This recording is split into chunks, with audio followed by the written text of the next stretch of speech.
Hello বন্ধুরা, তরুণিকা ব্লগে তোমাদের সকলকে স্বাগত। চলে এসেছি আজকে একটা নতুন ব্লগ নিয়ে। তো আজকে আমি কুল মাখা করবো, সেটাই তোমাদের সাথে শেয়ার করব। তো তোমরা কেমনভাবে কুল মাখা করো জানি না, তবে আমি কিভাবে কুল মাখা করি সেটা তোমাদের সাথে শেয়ার করব।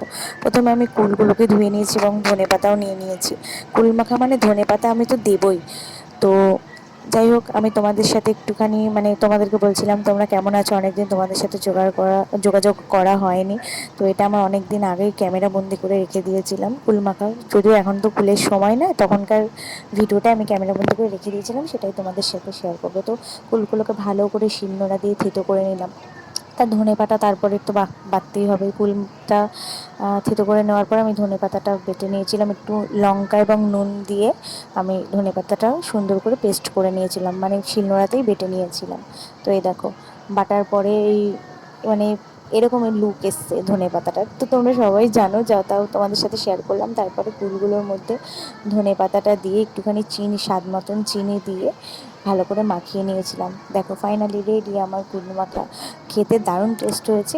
খাওয়াটা তোমাদের সাথে শেয়ার করলাম না, তো ভালো লাগলে লাইক শেয়ার কমেন্ট করে দিও। তো তোমরা অনেকেই বলতে পারো যে কুল মাখা তো এখন দেখা যাচ্ছে এখন তো কুলের সিজন নয়। হ্যাঁ সত্যি এখন কুলের সিজন নেই। আমার কাছে অনেক দিনের আগের ভিডিওটা করা ছিল, তো আমি কিছু প্রবলেমের কারণে দিতে পারিনি। তো একটা ব্লগের মাধ্যমে যে শেয়ার করলাম। তো ভালো থেকো সবাই, টাটা, রাধে রাধে।